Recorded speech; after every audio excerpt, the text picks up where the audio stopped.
네, 자, 여러분 안녕하세요. 네, 투산 로보틱스 말씀드립니다. 이제 가장 중요한 결정이 나오게 되는 날이 10월 30날이죠. 10월 30날은 이번 그 투산 에너빌리티의 합병 건과 관련해 가지고 금감원의 결정이 나오는 날입니다. 그러니까 분할해서 합병하는 건, 투산 로보틱스의 밑으로 두산 바켓이 들어오는 부분, 네, 이 건에 대한 결정이 금감원의 결정이 나오게 되는 날이 바로 그 10월 30날이죠. 따라서 이제 이 부분이 어떻게 영향을 미치겠는가 이게 제일 중요하고요. 네, 그리고 두 번째로는 여러분들이 그 잘못 생각할 때는 이 매수 청구권, 네, 이 매수 청구권을 청구할 수 있는 그 자격이 과연 있느냐, 네, 이 부분을 잘 생각하셔야 되는데 사실 우리가 통상적으로 얘기하는 그 주주 확정 기준일이라고 있습니다. 네, 이것이 일단 기준이 되는 게 아니고 과거에 7월 달에 정확하게 말씀드리면 7월 11일하고 7월 12일까지는 그 이사회 결의일이 이제 있었던 날이 이제 7월 11일이니까 이때 이제 주식을 보유하고 있었던 분들 또는 7월 10일까지 보유하고 있었던 분들에 한해서 차익 기회인 그 매수 청구권을 행사할 수 있는 것이기 때문에 이걸 우리가 그 오인을 하면 안 될 것 같아요. 그래서 이러한 그 두 가지 사항을 중점적으로 제가 말씀을 한번 드려보도록 하겠습니다. 자, 그리고 영상 후반부에는 계속 적자를 몇 년간 보이다가 흑자로 확실하게 반전한 실적주. 네, 요거 말씀을 드릴 겁니다. 되게 이런 실적주는요, 아주 큰 시세를 냅니다. 요거, 여러분께 말씀을 후반부에 드릴 테니까 꼭 매매하셔서 대박 내시기 바랍니다. 자, 그럼 두산 로보틱스 바로 말씀드리겠는데요. 네, 여러분들이 그 구독, 좋아요, 알림 설정 주시는 것은 대단히 감사드리고 있습니다. 앞으로도 계속 많은 성원 부탁드립니다. 자, 이 두산 로보틱스에 대해서 제가 이제 두 가지를 이제 말씀을 드린다고 했습니다. 먼저 이제 금감원 발표, 네, 요건이 일단 중요하죠. 그래서 다시 한번 이 분할 합병이, 정정된 분할 합병이 과연 합당하냐. 그래서 금감원에 일단 허가를 얻을 수 있느냐. 네, 이 부분이 일단 중요합니다. 두산 에너빌리티로서는 이번에 수정안을 제시를 했고, 자, 그것이 금감원에 어떻게 받아들여지느냐 여부에 따라서 이제 두산 로보틱스의 주가도 좌지우지 됩니다. 네, 지금 우리가 그냥 그 외관적으로 이제 보면 사실 밥켓 같은 경우는 자회사로 들어오는 거지만 밥켓의 주가가 최근에 좀 실적권 발표도 시원찮고 그래서 내려왔거든요. 그러니까 사실 이런 상태에서 두산 로보틱스는 사실 분할합병이 철회가 되는 것이 오히려 이득일 수도 있는데 자, 그런 부분보다도 저는 그렇게 봅니다. 이 두산그룹이 원했던 분할합병이 이루어지게 될 경우는 두산 로보틱스 밑으로 두산 밥켓이 들어오는 것은 제가 볼 때는 두산 로보틱스 입장에서는 일단 긍정적인 효과가 발생할 수 있는 것이 아니냐 그런 생각을 저는 합니다. 따라서 이제 금감원의 분할합병 결정에 대한 부분이 이제 결론이 10월 30날 나오겠지만 여기서 그 용인이 되면 허락이 된다고 한다면 제가 볼 때는 두산 로보틱스가 플러스 2점이 있다라고 좀 보고 싶어요. 지금 가만히 보면은요, 여러분 두산 로보틱스의 수급 구조를 보셔서 아시겠지만 외인 기관들이 방향이 상당히 중요합니다. 근데 이네들이 수급 매수 구도를 이어가고 있다는 걸 잘 보실 필요가 있어요. 그러니까 좀 합병권의 분할 합병권이 금감원으로부터 허가를 받을 수 있다는 쪽으로 좀 움직이는 거 아니냐 이런 생각을 할 수도 있고요. 두산 에너빌리티 역시 마찬가지 패턴을 보여주고 있습니다. 그리고 이번에 만약에 이것이 또 정정이 된다고 한다면 다시 금감원에 의해서 이제 허가가 안 된다고 한다면 다시 정정 공시를 내면서 더 효율적인 안이 나올 수 있을 거 아니냐. 네, 이런 좀 좋은 쪽으로는 생각을 좀 하고 싶습니다.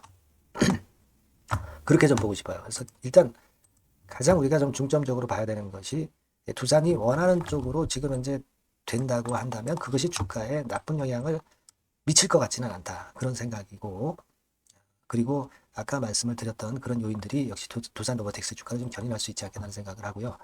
특히 그 매수 청구권 관련해서 여러분들 생각해 볼 필요가 있는데 이 매수 청구권이 8만 원, 80,472원입니다. 따라서 이제 매수 청구권을 행사할 수 있는 권리가 있는 분들 입장에서는 80,472원 아래쪽에 지금 주가가 위치해 있기 때문에 제가 볼 때는 이제 매수 청구권을 상당히 그 만약에 이번에 분할합병권이 성사가 된다면은 청구를 할 수 있을 것이다라고는 이제 생각이 들어요. 네, 그렇게 생각이 되는데 이 자격을 가진 분들이 따로 있죠. 자격을 가진 분들이 따로 있습니다. 자, 그렇다고 한다면 제가 볼 땐 그런 생각을 해요. 매수 청구권 가격대 근처로 올라가야 두산 로보틱스로서는 결국 매수 청구권 대금을 별로 안 쓰거든요. 그래서 어떻게 해서든지 주가를 좀 관리하는 그런 경향이 나타날 수 있지 않겠는가, 그런 생각을 합니다. 그렇게 본다면 주가는 80,472원 근처로 올라갈 개연성이 좀 많지 않느냐, 이런 생각을 좀 하고 싶어요. 네, 그렇게 생각이 됩니다. 다만 지금은 대부분 최근에 사신 분들은 매수 청구권을 행사를 못합니다. 그걸 명확히 아셔야 돼요. 그걸 제가 말씀을 좀 오늘 드리고 싶었는데, 자, 예를 들어서 여기 이번에 공시 10월 12일인가요? 네, 이때 나온 거를 좀 보면 설명이 잘 돼 있어요. 네, 중간에 보시면 7월 11일까지 이사회 결의, 그때가 이제 이사회 결의가 있었던 때죠. 이제 그때나 또는 그 다음 날까지 주식을 갖고 있었던 분들에 한해서 매수 청구권이 부여가 되는 것이고요. 그런 분들이 이제 매수 청구권을 행사할 수 있기 때문에 여러분들이 오해 소지가 좀 없었으면 하는 그런 생각을 좀 말씀 좀 드리고 싶은 거예요. 여기 나와 있는 어떤 기준일 자체는 뭐 주총 확인을 하기 위한 기준일이다, 이렇게 보시면 될 것이라고 말씀을 좀 드리고 싶은 겁니다. 여기서 그래서 제가 보여드리려고 하는데, 여기 중간에 그런 건이 나옵니다. 여기서 여러분들, 자, 말씀을 잘 들어보세요. 주주 확정 기준일이라고 나와 있는 것은 매수 청구권 행사를 이 기준일 근처에서 한다는 얘기가 아닙니다. 이거는 이제 주총권과 관련한 기준일이라고 생각하시면 되겠고요. 여기 밑에 쭉 보시면 이제 7월 11일이다 하는 문구가 나옵니다. 여기 나오죠? 7월 11일 이사회에서 결의를 했단 말이에요. 이 결의를 한 날이 매수 청구권 행사할 수 있는 분의 중요한 기준이 되는 거예요. 그거는 여러분들이 혼동하지 마시라고 말씀을 좀 드리는 거예요. 근데 대부분 이제 그거를 잘 못 알고 계십니다. 그래서 그 부분을 좀 말씀을 좀 드리고 싶어요. 여기 그런 얘기가 이제 나옵니다만은 제가 여기서는 지금 막바로 찾아서 보여드리기가 좀 어렵네요. 그러니까 중요한 거는 이렇게 생각을 하세요. 7월 11일 날이 이제 이사회 결의일이었고, 그리고 경우에 따라서는 7월 12일 날 그 다음 날까지 매수한 것에 대해서 매수 청구권을 이분들에 한해서 부여할 수 있는 겁니다. 나중에 물론 이제 반대 의사를 하는 기간 동안에 반대 의사를 당연히 해야 되는 것이고요. 그러니까 뭐 예를 들어서 7월 12일 이후에 매수를 한 분들은 매수 청구권 행사를 할 수 없는 겁니다. 쉽게 말씀드리면 그걸 오해하지 마시라는 말씀을 드리고 싶은 겁니다. 기준일이라고 있지만 이 기준일은 그 매수 청구권 기준이 아니에요. 그걸 명확히 생각하시고 대응하시면 좋습니다. 그러니까 물론 주가가 오르내림에 따라서 이제 매매를 하시면 되겠죠. 그 이후에 매수하신 분들은 매수 청구권 생각하지 말고, 그죠? 네, 그렇게 생각하시면 될 거다라는 말씀 좀 드립니다. 그렇게 말씀을 드리고, 그러니까 종합하면은 그거예요. 일단 금감원의 허가가 나는 쪽으로 결론이 난다고 한다면 제가 볼 때는 로보틱스에 유리할 것이다 라고 생각이 들고요. 그리고 금감원의 결정이 안 되는, 그러니까 허가를 안 해주는 쪽으로 다시 정정하라고 나타나는 건도 결국 로보틱스 입장에서는 주가에 그렇게 크게 해가 되지 않을 것이다 라는 말씀을 드리고 싶은 거고요. 그리고 이 매청권을 행사할 수 있는 분들은 최소한도 그 7월 10일 이전에 주식을 갖고 있었던 분들에 한해서, 그래서 이제 나중에 반대매매 의사 청구를 하는 분들에 한해서 이게 부여가 된다는 걸 말씀을 좀 드리고 싶었던 겁니다. 네, 아시겠죠? 그래서 두산 로보틱스의 하여튼 주가 입장은 일단 금감원의 결정을 좀 보고요. 그리고 수급도 좀 보고 또 분할 합병권에 대한 나오는 얘기를 보면서 제가 업데이트를 수시로 해드리는 게 필요할 것 같아요. 지금 여기서 결론을 낼 수는 없습니다. 아시겠죠? 그러니까 두산 로보틱스라고 문자를 주시는 분에게는 제가 업데이트를 지속적으로 해드릴 거예요. 그래야 어떤 결론이 맞는 결론이 나올 거라고 저는 봅니다. 아시겠죠? 로보틱스라고 이 바뀐 새로운 번호로 문자를 주신 분에게는 제가 끝까지 케어를 해드리겠습니다. 이게 유료 아니고요. 100% 무료입니다. 이 정도의 도움은 제가 드릴 수 있으니까 꼭 문자를 주세요. 제가 최선을 다해서 케어를 한번 해보도록 하겠습니다. 그렇게 말씀드릴게요. 자, 그리고 제가 실적주 말씀을 드린다고 그랬잖아요.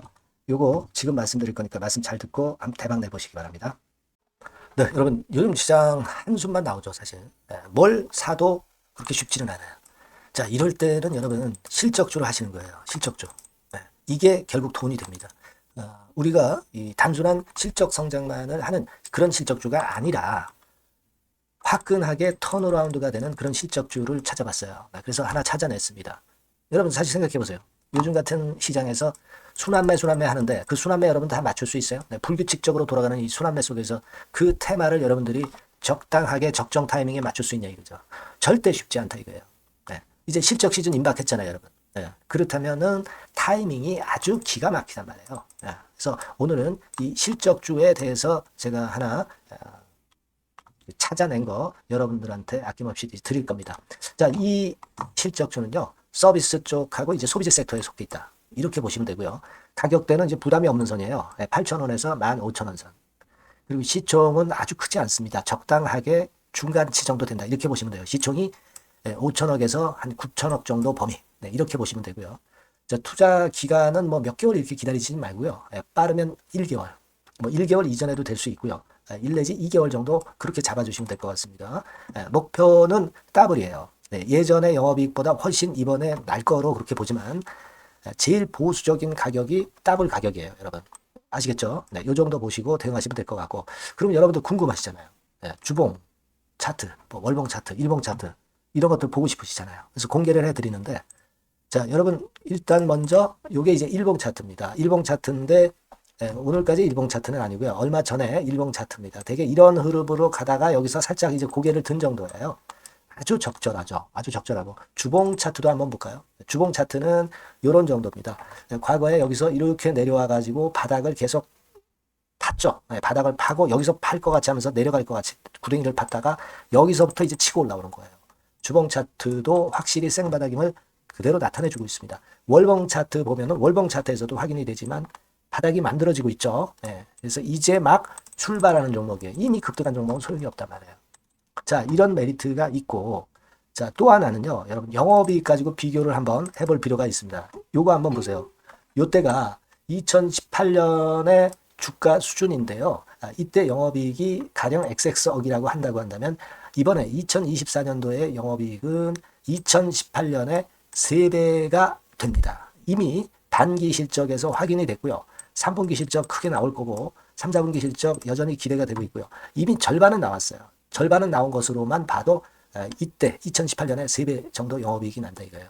자, 그렇다고 한다면 여러분 주가는 최소한 2018년도 이 지점까지는 와야 되잖아. 그리고 사실 3배이기 때문에 여기서 더 뻗어나갈 수 있습니다. 영업이익이.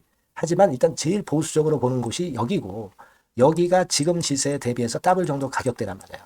그러니까 우리가 이런 정도의 패턴이라면은 일단 최소한 더블 정도만 봐도 그게 제일 그 보수적인 목표가 된단 말이에요.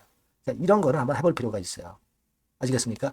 여기 보시면 이 외인 수급, 기관 수급 같은 경우도 이 지점에서 쌍끌이 매수가 들어오기 시작하고 있습니다. 얼마 안 됐어요.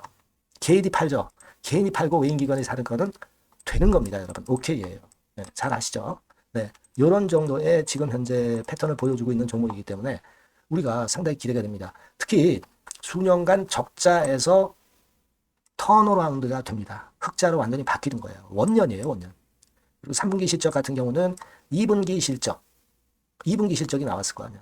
이 실적의 3배 정도가 예상이 된단 말이에요. 네, 엄청나죠. 네, 그리고 작년엔 적자였고요, 당연히. 그리고 가장 중요한 건데 중단되었던 대박 기대 사업이 다시 날개를 펼치기 시작하는 원년이 되고 있고요. 특히 그 제주도의 대박 사업은 이게 한 달간 수백억 매출이 이미 돌파가 됐습니다. 그러니까 이 제주도 사업만 해도 한 달간 수백억이다 이런 얘기입니다. 그럼 다른 사업까지 포함이 된다면 엄청나겠죠. 네. 아까 보신 바대로 그리고 외인 기관이 집중 매집하고 있고요. 아까 보셨다시피 차트에서 보셨다시피 생바닥에서 모든 이평이 수렴한 이후에 고개 들고 있어요. 자, 요거는 여러분들 꼭 하셔야 돼요. 그러니까 여러분들은 실적주라고 문자를 주세요. 네. 실적주라고 문자를 주시면 제가 최선을 다해서 여러분들을 도와드릴 겁니다. 이번에 바뀐 새로운 번호 이걸로 실적주 이렇게 문자를 주시면 제가 최선을 다해서 매수부터 매도 그리고 중간에 주가 AS까지 계속 업데이트해서 드릴 겁니다. 여러분 이 종목 꼭 해서 대박 한번 꼭 내시기 바랍니다. 실적주라고 보내주세요. 네, 감사합니다.